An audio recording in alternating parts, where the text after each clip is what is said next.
يا أيها الذين آمنوا إن جاءكم فاسق بنبأ فتبينوا أن تصيبوا قوما بجهالة فتصبحوا على ما فعلتم نادمين. بسم اللہ الرحمن الرحیم ومعرفت الاخوۃ اخوات علوم الحدیث کے جو عناوین ہیں یا موضوعات ہیں ان میں ایک یہ بھی ہے کہ راویوں کے بھائی اور راویوں کی جو بہنیں ہیں نا ان سے تعارف حاصل کیا جائے، پہچانا جائے، معلوم ہونا چاہیے کہ اس کا کون کون سا بھائی ہے اور کون کون سی بہن ہے۔ اور اس کا فائدہ یہ ہے کہ جب اشتراک ہوتا ہے نا باپ کے نام میں، دو ناموں میں باپ کے ساتھ اشتراک ہوتا ہے تو غلط فہمی سے یہ سمجھا جاتا ہے یہ اس کا بھائی ہے۔ جیسے عبداللہ بن عمرو بن عاص ہے رضی اللہ تعالی عنہما، اور سہیل بن عمر ہیں۔ اب بادی النظر میں تو یہی سمجھا جائے گا کہ یہ دونوں بھائی ہیں، کہ عمر کے بیٹے ہیں، لیکن اگر معلوم ہوگا تو انسان سمجھ جائے گا کہ یہ دونوں بھائی نہیں ہیں۔ اس لیے کہتے ہیں کہ اس نوع کی معرفت بھی ضروری ہے۔ اللہ اکبر کبیرہ، اللہ اکبر کبیرہ۔ فرماتے ہیں وقد صنف فیہ القدماء کعلی ابن المدینی، اور اس بارے میں قدماء نے یعنی پہلے حضرات محدثین رحمہم اللہ نے مستقل کتاب لکھی ہے جن میں امام علی بن مدینی رحمۃ اللہ علیہ، امام علی بن مدینی رحمۃ اللہ علیہ کے علاوہ اسی موضوع پر کتاب امام ابو العباس السراج کی بھی ہے، محمد بن اسحاق ابو العباس محمد بن اسحاق السراج کی۔ یہ امام بخاری کے شاگرد بھی ہیں اور امام بخاری کے استاد بھی ہیں۔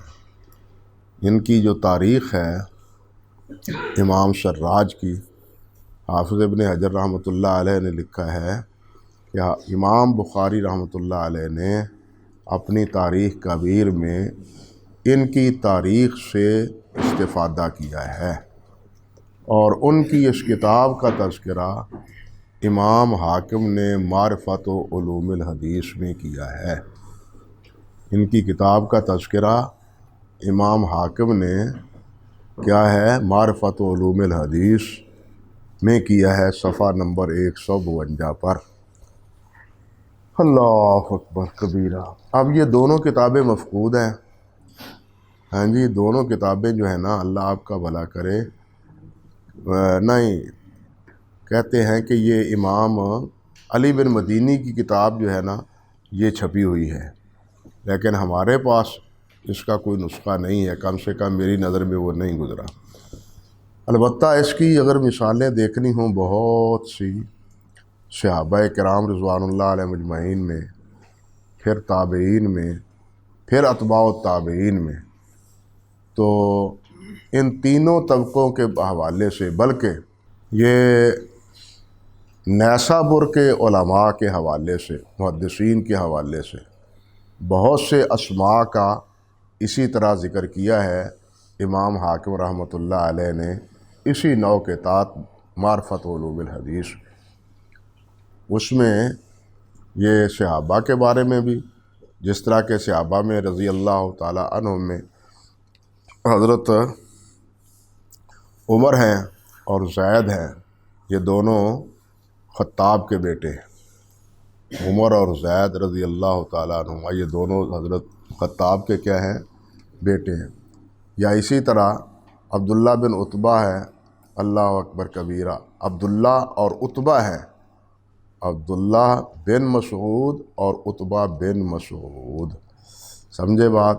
اسی طرح تابعین میں ہیں، تابعین میں معروف بات دیکھیے کہ محمد ہے، انس ہیں، یحییٰ ہیں، معبد ہیں، حتیٰ کہ حفصہ ہیں، کریمہ ہیں، یہ سارے بیٹے ہیں، بہن بھائی ہیں امام محمد بن سیرین رحمۃ اللہ علیہ کے، امام محمد بن سیرین رحمۃ اللہ علیہ کے، کریمہ بنت سیرین، اللہ اکبر، حفصہ بنت سیرین، اللہ اکبر کبیرہ۔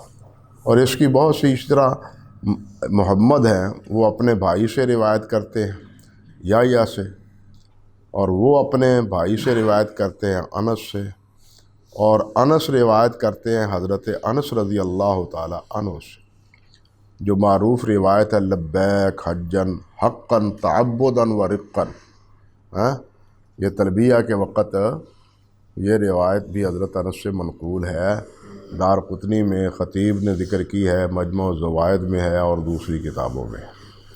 تو کہنے کا مقصد یہ تھا کہ اگر یہ کتابیں دستیاب نہ بھی ہوں تو معرفت و علوم الحدیث سے ان کی دونوں بہت سی مثالیں ہم دیکھ سکتے ہیں۔ ویسے تو اسی سے منقولہ آپ کو تدریب الراوی میں بھی، فتح المغیث میں بھی اس کی مثالیں مل جائیں گی، لیکن اصل ماخذ بنیادی وہی کتابیں ہیں جو امام حاکم کی ہیں یا امام سراج کی ہیں یا امام علی بن مدینی رحمۃ اللہ علیہ کی۔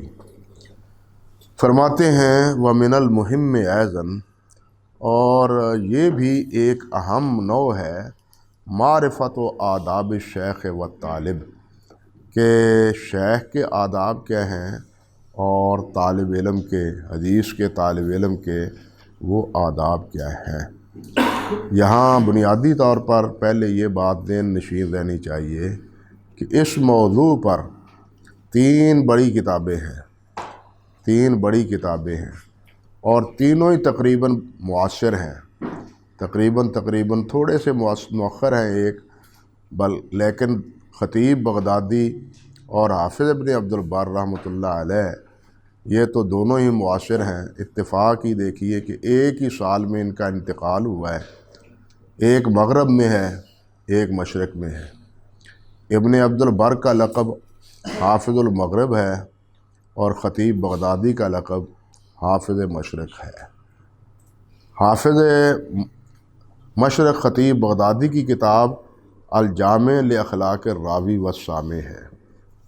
الجامع اسی موضوع پر اساتذہ کے کیا حقوق ہیں، طلباء کے کیا فرائض ہیں، اس پر خطیب بغدادی رحمۃ اللہ علیہ کی کتاب ہے الجامع لاخلاق الراوی والسامع، اور دوسری حافظ ابن عبد البر رحمۃ اللہ علیہ کی کتاب ہے جامع العلوم،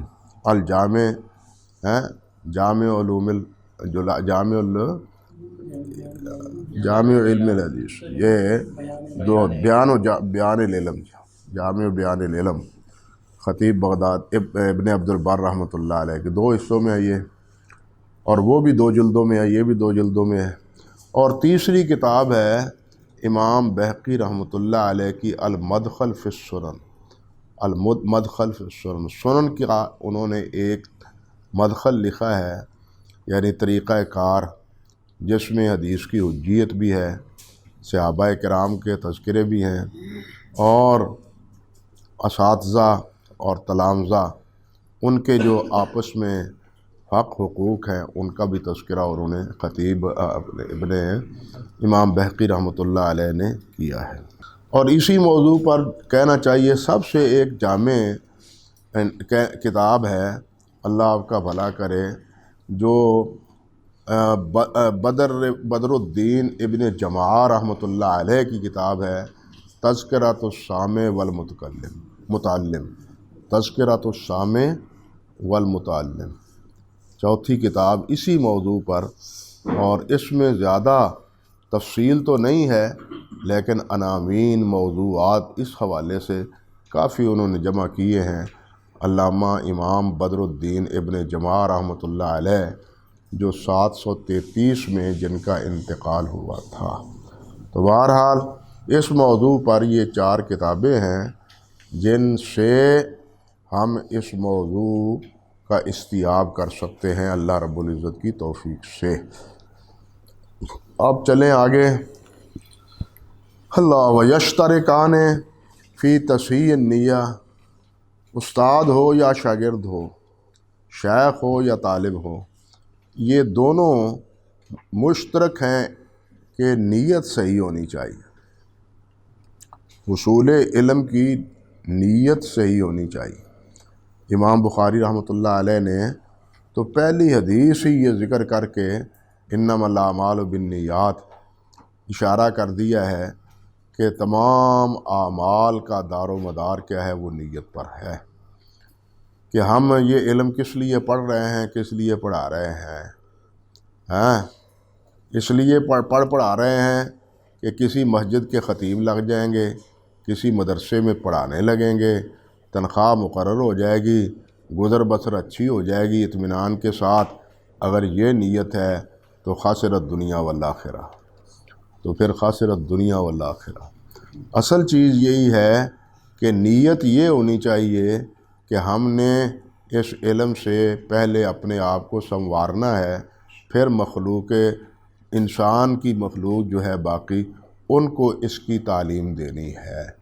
پہلے اپنے آپ کو سمجھنا ہے کہ ہم کیا ہیں، ہمارے فرائض کیا ہیں، ہمارے فرائض کیا ہیں، ہمارے بارے میں اللہ اور اللہ کے رسول علیہ الصلاۃ والسلام کے احکام وہ کیا ہیں، اور کن کن کی پابندی ہم نے کس طرح کرنی ہے۔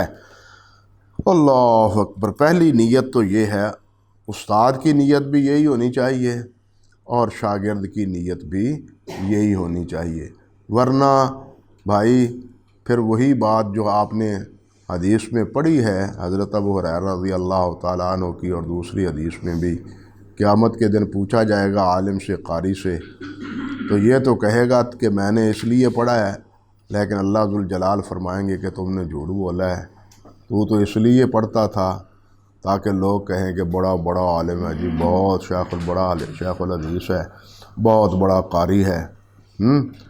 اگر یہ نیت ہے تو پھر آخرت کا خسارہ ہی خسارہ ہے۔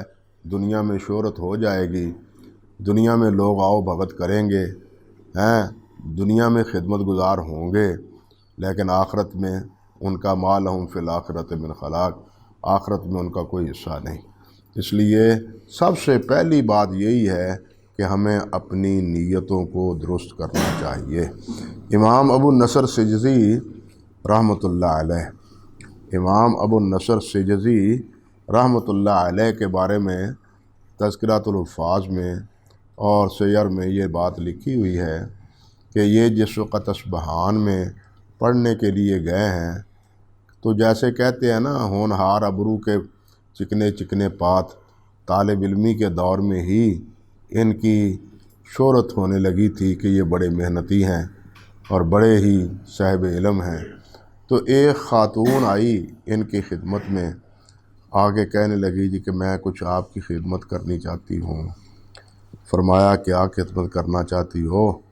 کہنے لگی کہ یہ ہے درہموں کی، دیناروں کی جناب تھیلی، یہ آپ خرچ کریں، اور میری نیت یہ ہے کہ آپ برائے مہربانی میرے سے نکاح کر لیں اور آپ کھانے پینے سے، کپڑوں سے کے فکر سے بے نیاز ہو جائیں اور اطمینان سے آپ پڑھیں پڑھائیں۔ امام ابو نصر سجزی رحمۃ اللہ علیہ نے وہ پیسوں کی، دیناروں کی تھیلی واپس کرتے ہوئے کہا بہن اللہ آپ کا بھلا کرے، آپ کو اللہ تعالیٰ جزا عطا فرمائے، میں نہ نکاح کرتا ہوں، نہ نکاح کے لیے یہاں آیا ہوں، اور نہ ہی میں پیسے وصول کرنے کے لیے یہاں آیا ہوں، میں پڑھنے کے لیے نیت سے آیا ہوں، اور اپنی اس نیت کا اجر اللہ تعالیٰ سے پانا چاہتا ہوں۔ اگر یہی میری تگ و دو صرف یہی ہوئی تو یہی کہا جائے گا کہ وہ گیا تھا پڑھنے کے لیے اور نکاح رچا کے بیٹھ گیا۔ نکاح رچا کے بیٹھ گیا تو میری نیت میں فرق آ جائے گا، میں اپنی نیت بدلنا نہیں چاہتا۔ یہ ہے ہمارے اسلاف۔ آپ کو حضرت امام بخاری رحمۃ اللہ علیہ کے بارے میں معلوم ہی ہوگا کہ انہوں نے مضاربت پر پیسے دیے ہوئے تھے، تو ایک دفعہ سامان آیا ان کے پیسوں سے، تو خریدار خریدنے کے لیے، مال خریدنے کے لیے پہنچ گئے، تو انہوں نے کہا کہ آپ نے یہ مال جس داموں پہ خریدا ہے آپ کے ساتھی نے، ہم اس پر جناب مثال کے طور پہ 5 روپے نفع آپ کو دیتے ہیں، فی کس کے حساب سے آپ کو نفع دیتے ہیں۔ امام صاحب رحمۃ اللہ علیہ فرمانے لگے کہ اچھا رات ہے، صبح دیکھیں گے۔ اللہ اکبر کبیرہ۔ اب صبح ہوئی، منڈی میں بازار پڑا ہے، مال پڑا ہے، تو دیکھ کے لوگ پھر امام صاحب کے پاس آئے، حتیٰ کہ لکھا ہے کہ ایک نے کہا کہ جی ہم 10% آپ کو نفع دیتے ہیں۔ امام صاحب فرمانے لگے کہ نہیں، آپ چلے جائیں، رات میرے پاس فلاں آدمی آئے تھے، انہوں نے میرے ساتھ اتنے نفع پر بات کی تھی، اس وقت تو میں نے انہیں جواب دے دیا تھا، مگر ان کے چلے جانے کے بعد میں نے نیت کر لی تھی، ارادہ کر لیا تھا کہ صبح ان کو مال اٹھوا دوں گا، تو اب میں ان کو مال ہی دوں گا، اپنی کی ہوئی اس نیت کو بدلوں گا نہیں۔ اندازہ کیجئے کہ وہاں کیفیت کیا تھی۔ انما الاعمال بالنیات اگر انہوں نے حدیث ابتدا میں لکھی ہے تو ان کی نیت کی درستگی کا عالم یہ تھا حضرت امام بخاری رحمۃ اللہ علیہ کا۔ تو پہلی چیز جو ہے ہمیں بھی اسی بارے میں سوچنا چاہیے، ہمیں بھی اسی باتوں میں سوچنا چاہیے۔ وہ کسی کا قول ہے بزرگ کا کہ ہم نے علم تو پڑھا اس لیے کہ 4 پیسے ملیں گے، لیکن علم نے ہمیں یہ سکھایا کہ پیسوں سے محبت چھوڑ دو۔ علم نے ہمیں یہ سکھایا، علم تو ہم نے اس لیے پڑھا تھا کہ کچھ آمدن کا ذریعہ، مال آنے کا سبب جو ہے نا وہ بن جائے گا، زندگی گزر جائے گی، لیکن علم نے ہمیں یہ سکھایا کہ میں اپنے پیسے کی محبت اس سے دل نہ لگاؤ۔ یہ فتنہ ہے اور واقعتاً ہی فتنہ ہے۔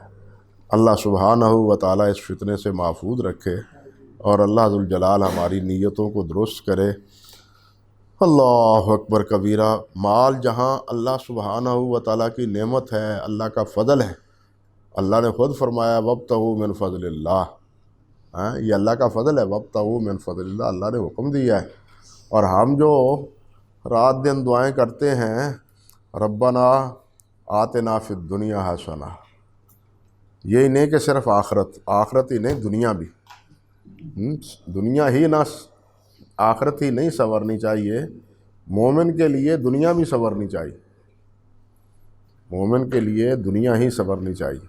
یہ مال و دولت اور یہ مال و زر کیا کافروں کے لیے ہی ہونا چاہیے؟ نہیں، یہ مومنوں کے لیے، مسلمانوں کے لیے بھی ہونا چاہیے، لیکن اس میں انہماک نہیں چاہیے، اس میں انہماک نہیں چاہیے کہ اس میں اتنا منہمک ہو جائے کہ فرائض دینیہ سے ہی لاپرواہ ہو جائے۔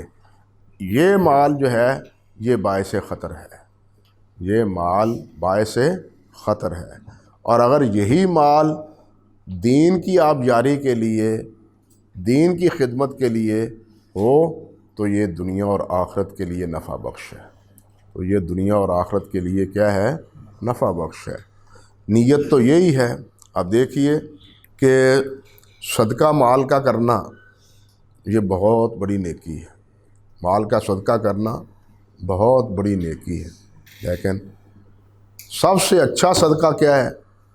آپ نے پڑھا ہے حدیث میں، نبی علیہ السلام نے فرمایا ہے سب کے اچھا خرچہ وہ ہے جو اپنے اہل و عیال پر کیا جائے۔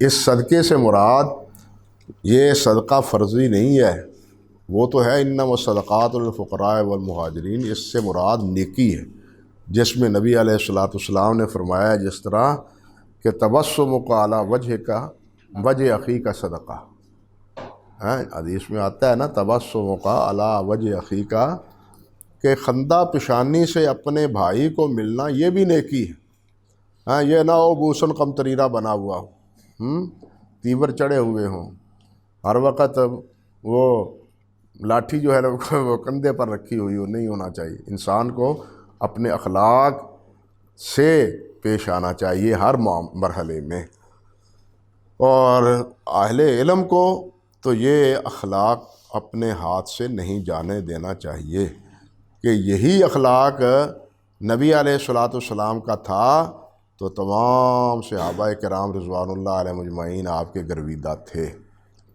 وَلَوْ كُنْتَ فَظًّا غَلِيظَ الْقَلْبِ لَانفَضُّوا مِنْ حَوْلِكَ، اللہ رب العزت نے بھی یہ فرمایا۔ حضرت صلی اللہ علیہ وسلم کے اخلاق کی یہ اللہ رب العزت نے گواہی دی ہے کہ اِنَّكَ لَعَلَىٰ خُلُقٍ عظیم۔ لیکن قربان جاؤں، نبی علیہ الصلوۃ والسلام نے کیا فرمایا؟ اللہم اہدنی لأحسن الاخلاق فإنہ لا یہدی الا انت، کہ اللہ مجھے حسن اخلاق کی ہدایت عطا فرما۔ اللہ فرماتے بھی ہیں کہ انک لعلی خلق عظیم، لیکن نبی علیہ السلام وہ اللہ ذوالجلال سے حسن خلق کی دعائیں کرتے ہیں۔ نبی علیہ الصلوۃ والسلام کو سب سے زیادہ دین کا علم تھا، سب سے زیادہ دین کا علم تھا، لیکن اس کے باوجود بھی اللہ ذوالجلال نے کیا فرمایا ہے؟ وَقُلْ رَبِّ زِدْنِی عِلْمًا۔ اور یہی آیت دلیل بھی ہے کہ آپ کو علم غیب کلی نہیں تھا۔ بات سمجھ گئے؟ وَقُلْ رَبِّ، آپ یہ دعا کرتے تھے نا وَقُلْ رَبِّ زِدْنِی عِلْمًا، تو جب یہ دعا کرتے تھے تو یہ دعا عمر بھر ہے نا، یہ دعا عمر بھر ہے نا، تو پھر سارا علم اگر ہو گیا تو پھر اور کون سا علم پیچھے ہے جس کی دعا کر رہے ہیں؟ اگر ما کانا و ما یکونوں کا علم ہو گیا، اللہ نے دے دیا، تو پھر اللہ تعالیٰ نے یہ کیا کہا ہے؟ وَقُلْ رَبِّ زِدْنِی عِلْمًا۔ اللہ نے تو فرمایا ہے وَمَا أُوتِیتُم إِلَّا عِلْمًا وَمَا أُوتِیتَ إِلَّا مِنَ الْعِلْمِ إِلَّا قَلِيلًا، تمہیں تو بہت تھوڑا علم دیا گیا ہے، جو بھی چیزیں ہیں بہت تھوڑا علم ہے، بہت تھوڑا علم۔ آپ یہی کہیں کہ اللہ تعالیٰ ہمیں اور علم عطا فرمائے۔ تو نبی علیہ السلام کو بھی اللہ ذوالجلال نے یہی بات ارشاد فرمائی ہے وَقُلْ رَبِّ زِدْنِی عِلْمًا۔ اللہ اکبر۔ اس کی مثال یہ بھی دیکھیے کہ اللہ تعالیٰ نے یہ فرما دینے کے باوجود لِیَغْفِرَ اللَّهُ لَكَ مَا تَقَدَّمَ مِن ذَنبِكَ وَمَا تَأَخَّرَ، پھر بھی اللہ تعالیٰ نے فرمایا وَقُلْ رَبِّ اغْفِرْ وَارْحَمْ وَأَنْتَ خَيْرُ الرَّاحِمِينَ۔ بات سمجھے یا نہیں؟ کہ اللہ تعالیٰ کی طرف سے یہ فیصلہ اور پیغام آ جانے کے باوجود بھی اللہ یہ فرماتے ہیں وَقُلْ رَبِّ اغْفِرْ وَارْحَمْ وَأَنْتَ خَيْرُ الرَّاحِمِينَ۔ تو بھائی یہی اخلاق ہے جس سے انسان دوسروں کو اپنے قریب کرتا ہے، جس کی شہادت خود اللہ سبحانہ و تعالیٰ نے بھی دی ہے۔ اللہ ذوالجلال اسی اخلاق کے زیور سے ہمیں آراستہ فرمائے، ہمیں عبوساً قمطریرہ نہ بنائے، حسن اخلاق سے مزین اللہ ذوالجلال ہمیں فرمائے۔ تو فرمایا کہ دونوں مشترک ہیں، شیخ بھی اور طالب بھی، کس میں؟ تصحیح نیت میں، والتطہیر اور پاکیزگی اور صفائی اور ستھری میں، کس سے؟ من اعراض الدنیا و تحسین الخلق، دنیا سے لاپرواہی اور اچھا اخلاق، اور اچھا اخلاق، اچھے حسن اخلاق، یہ تینوں چیزیں مشترک ہیں استاد کے لیے بھی اور شاگرد کے لیے بھی۔ اللہ اکبر کبیرہ۔ دنیا سے اعراض کا یہ مطلب ہرگز نہیں ہے بلکہ انسان اللہ رب العزت سے دنیا طلب ہی نہ کرے، اللہ تعالیٰ سے تو ہر چیز ہی طلب کرنی چاہیے نا، حتیٰ کہ یہاں تک فرمایا کہ جوتی کا تسمہ بھی اگر تمہارا ٹوٹ جائے تو وہ بھی اللہ رب العزت سے سوال کرو۔ اور حافظ ابن قیم رحمۃ اللہ علیہ نے بڑی خوب بات کی ہے پہلی دوسری جلد میں مدارج السالکین میں کہ اللہ ذوالجلال نے مسلمان کو مومن کو بھکاری نہیں بنایا، سائل اور منگتا نہیں بنایا، صرف اپنا سائر رکھا ہے۔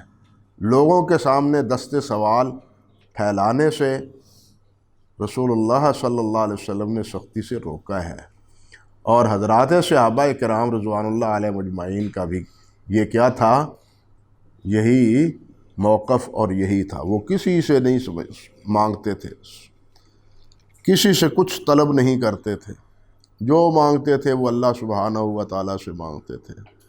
حتیٰ کہ بعض صحابہ سے نبی علیہ السلام نے اس بات کا عہد لیا، وعدہ لیا، او بھائی کسی سے سوال نہیں کرو گے، وعدہ کرو میرے ساتھ۔ اللہ اکبر۔ جس طرح بعض صحابہ سے وعدہ لیا کہ جناب جھوٹ نہیں بولو گے، جس طرح کے بعض صحابہ سے وعدہ لیا کہ یہ تم کرو کہ ہر ایک کے ساتھ خیر خواہی کریں گے، ہے نا حدیث میں، صحیح بخاری میں بھی ہے، ہر ایک سے کیا کریں گے، خیر خواہی کریں گے۔ تو یہ بھی آپ نے تو صحابہ فرماتے ہیں رضی اللہ تعالی عنہم اجمعین کہ ہم جا رہے ہوتے تھے، سواری پر بیٹھے ہوئے اگر سواری کو چلانے کے لیے لاٹھی ہاتھ سے نیچے گر جاتی تھی تو ہم پھر بھی کسی کو نہیں کہتے تھے یار یہ لاٹھی پکڑا دو، نہیں، اونٹ سے نیچے اتر کے، گھوڑے سے نیچے اتر کے، سواری سے نیچے اتر کے ہم وہ آسا خود، لاٹھی خود پکڑتے اور آگے روانہ ہوتے۔ یعنی اتنا سوال بھی پھر صحابہ کرام رضوان اللہ علیہ مجمعین نہیں کرتے تھے۔ آج تو پوری امت بکاری بنی ہوئی ہے نا، تو پھر عزت بھی تو ساری رول رہی ہے یا نہیں رول رہی؟ عزت بھی تو رول رہی ہے نا یا نہیں رول رہی؟ کہ ساری امت اگر بکاری ہے تو ساری امت بھی کیا ہے، ذلیل اور رسوا ہے۔ پیسہ ہونے کے باوجود، قوت ہونے کے باوجود، ایٹمی طاقت ہونے کے باوجود، سارے پیسے ہونے کے باوجود، اور اب اربوں افراد ہونے کے باوجود ذلیل اور رسوا ہو رہے ہیں۔ اللہ اکبر کبیرہ۔ ہم نے اللہ کو چھوڑ دیا، اللہ کے رسول کو چھوڑ دیا، نسوا اللہ فانساہم، اللہ کو بلایا، اللہ نے ہم کو بلا دیا۔ انہوں نے اللہ کو یاد رکھا، اللہ نے ان کو یاد۔ فاذکروا اللہ یذکرکم، اللہ کو یاد کرو، فاذکروا اللہ اذکرکم، فاذکرونی اذکرکم، تم مجھے یاد رکھو۔ اور یہ یاد رکھنا صرف لا الہ الا اللہ نہیں، ہر معاملے میں یاد رکھنا ہے، ہر معاملے میں یاد رکھنا ہے۔ اللہ حضرت مجدد صاحب رحمۃ اللہ علیہ نے، میں نے مکتوبات میں پڑھا ہے، وہ فرماتے ہیں کہ اگر کوئی دکان پر بیٹھا ہوا ذکر کر رہا ہے لیکن کم تولتا ہے، ملاوٹ کی اشیائیں فروخت کرتا ہے، تو وہ ذاکر نہیں ہے، وہ ذاکر نہیں ہے۔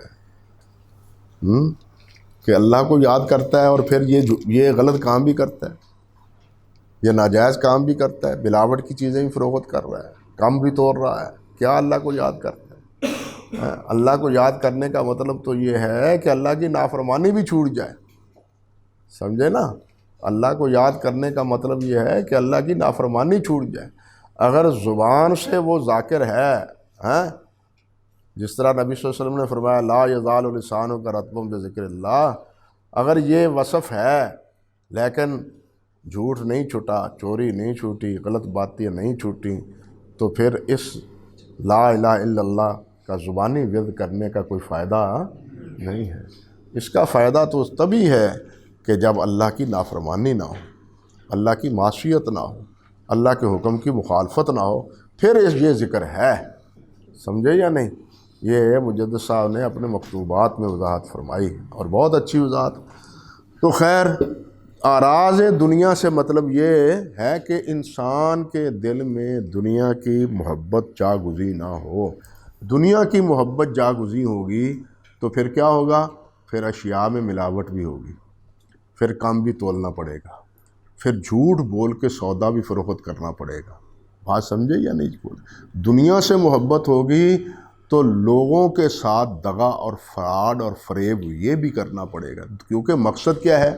پیچھے دنیا ہے۔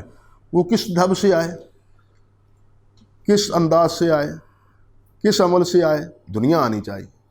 یہ خطرناک صورت ہے، اس سے اعراض کرنا چاہیے، اس سے بچنا چاہیے۔ جو نبی علیہ السلام نے فرمایا ہے نا کہ ان لکل امت فتنہ و فتنۃ امتی المال، اور کما قال النبی صلی اللہ علیہ وسلم، تو یہی سب سے بڑا اس دور میں فتنہ ہے۔ آپ نے فرمایا نہیں کہ میں تمہارے فقر سے فکر مند نہیں ہوں، میں تمہارے دولت سے فکر مند ہوں۔ اور صحابہ کرام رضوان اللہ علیہ مجمعین، حضرت عمر فاروق کا قول معروف ہے کہ جس وقت ہمارے پاس کچھ نہیں تھا ہم اطمینان سے تھے، اور جب اب یہ ایران اور روم فتح ہوا ہے، اب مال کی فراوانی آئی ہے، تو ہم فکر مند ہو گئے، ہم فکر مند ہو گئے، پریشانیاں آ گئیں۔ اللہ اکبر کبیر۔ تو بات یہی ہے کہ انسان دنیا میں کھبے نا، ان میں اگر دنیا آئی ہے الحمدللہ، اللہ نے دی ہے الحمدللہ، اگر دنیا کا نقصان ہو گیا ہے تو انا للہ، بھئی اللہ نے دی تھی، اللہ کا مال تھا، انا للہ و انا الیہ راجعون، ٹھیک ہے یا نہیں؟ مال ہو، اولاد ہو، جو بھی ہو، ہر معاملے میں انا للہ ہے و انا الیہ راجعون۔ اللہ، تو تب ہے اعراض دنیا سے، دنیا سے مقصدی حیات دنیا نہ ہو۔ اعراض تب ہے جب اس کو انسان مقصد نہ بنائے۔ جو انسان مقصد بنا لیتا ہے وہ پھر سود بھی اختیار کرتا ہے۔ دنیا مقصد ہے نا، تو پھر سود ہے نا، اس سے پیسہ آئے گا، پیسہ بڑھے گا، پیسوں کو پیسہ کیا کہتے ہیں لاتا ہے۔ تو مقصد حیات سمجھنا چاہیے ہمیں میرے بھائیوں، وہ مقصد حیات اللہ کا ذکر ہے، اللہ کی بندگی ہے، اللہ کی عبادت۔ وما خلقت الجن والانس الا لیعبدون۔ وہ کیسے اللہ تعالیٰ نے آگے فرمایا، ما ارید منہم من رزق، مجھے میرا دربار تمہارے پیسوں سے نہیں چلتا، میرا دربار تمہارے پیسوں سے نہیں چلتا کہ تم پیسے لاؤ تاکہ میرا دربار روشن رہے۔ یہ دنیا کے پیروں کے مال ہیں، دربار ہیں جو مریدوں کے پیسوں سے روشن ہے۔ گھر پیر کا بجلی کے چراغوں سے روشن، ہم کو تو میسر نہیں مٹی کا دیا بھی، اور گھر پیر کا بجلی کے چراغوں سے ہم روشن، اور وہ مریدوں کے پیسے سے روشن ہو رہا ہے۔ انا للہ، لیکن اللہ فرماتے ہیں میں تو اس سے پیسے نہیں چاہتا۔